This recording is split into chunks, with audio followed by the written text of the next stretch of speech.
So I decided to do like a little video podcast type thing. I'm still working on the plans, but anyhow, we're going to call it This Week in the Heritage Conference, and I'll probably try to recap every week.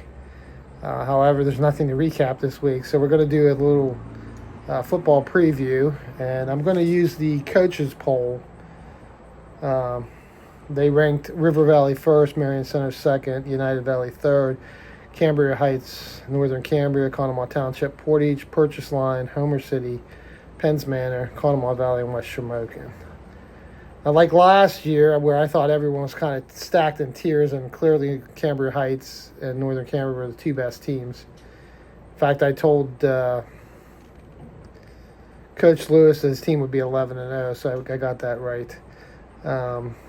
However, that being said, the Colts maybe should have won the conference there. They looked really good last year. But anyhow, this year I kind of agree with the way they the order, maybe not exactly.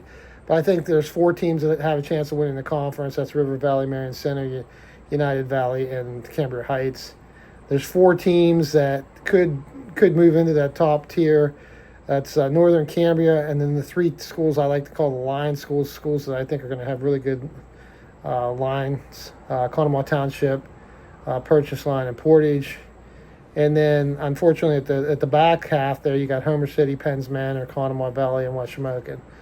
So let's discuss them quickly. West Shamokin, second-year coach. I think the kids are great. I love the kids out there. Just don't have a lot of numbers, don't have a lot coming back, and it's going to be a tough season for them. But I'll tell you what, they're fighters, and they're not going to give up.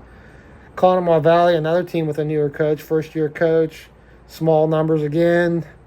And then on top of that, you're switching to a new offense where you're going to pass the ball all the time. That's going to be interesting to see.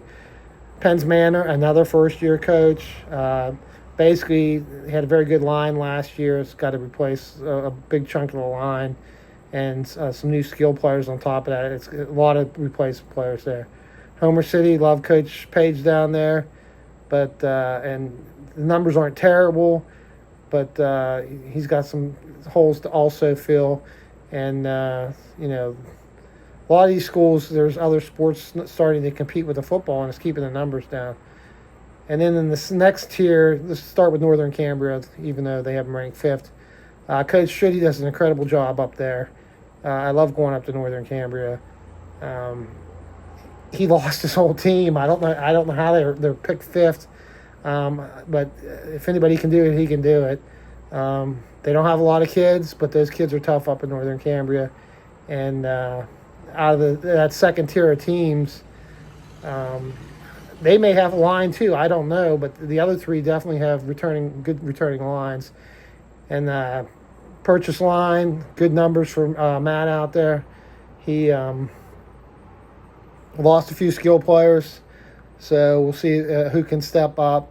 I was impressed when I was out there to see the line. Portage, their line looks super on the 7-on-7s, but they lost all their skill players too, so that'll be interesting. Conemaugh Township. All but two players coming back. Huge line. I saw them in the scrimmage down at Homer.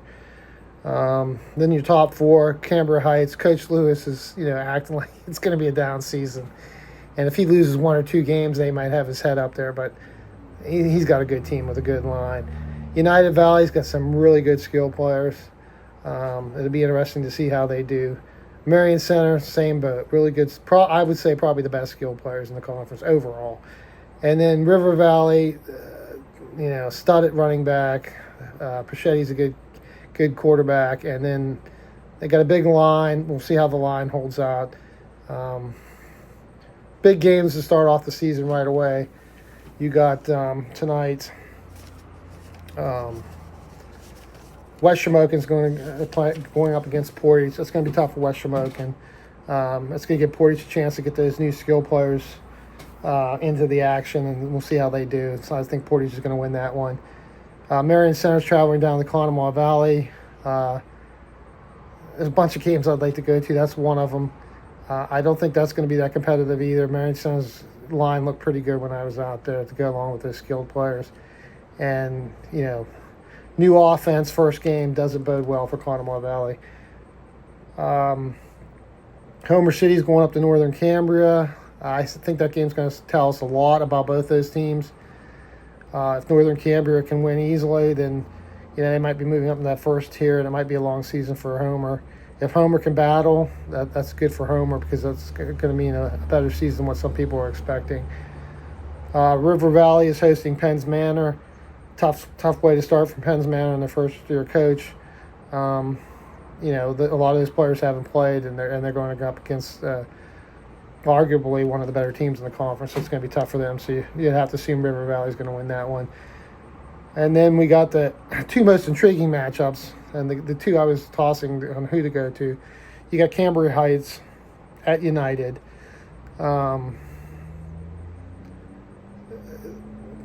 Cambria Heights line, the Highlanders line, is that I've been going up there since COVID. When they played Marion Center in that playoff game, they destroyed them with that line.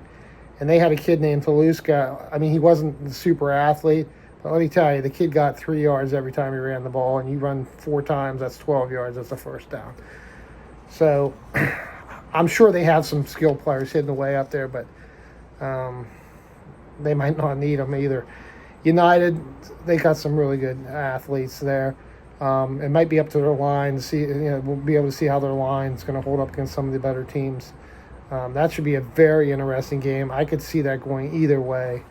I really did want to see that, but I'd made a promise that if Conemaugh Township got their artificial turf down, that I would be there for their first ever game on the artificial turf. And it also should be a very good game. There's two of the teams that were in the second tier purchase line against Conemaugh Township, and I love the skilled players, but I also love the big guys up front. So that should be a really good battle.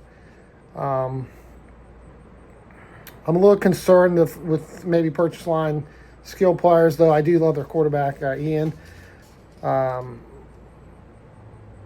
Conemaugh Township only losing 2 guys, and I've seen them the last 2 years, like early in the season, once against River Valley and once again at Penns Manor. And really, I thought both games, I thought they outplayed the opposition. They just didn't win. And so we'll see what's going to happen tonight. I really think they have a good chance of starting their season out better than they have in the last couple of years. But like I said, that game can go either way. So kind of longer than I anticipated. Next week we got some volleyball. I'm excited. Actually, it starts tomorrow. There's the tournament in Forest Hills, so I'll be covering that. If you got stuff you want me to cover, send it. My schedule's full up, but I like to run around like a lunatic covering as much as I can. If you have any comments, you can just leave them below.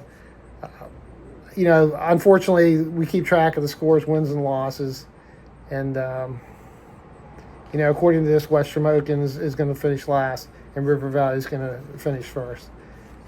There's great kids on both teams, and that's what we got to remember as fans and parents. Sometimes the team doesn't win, but our kids are out there giving 100%.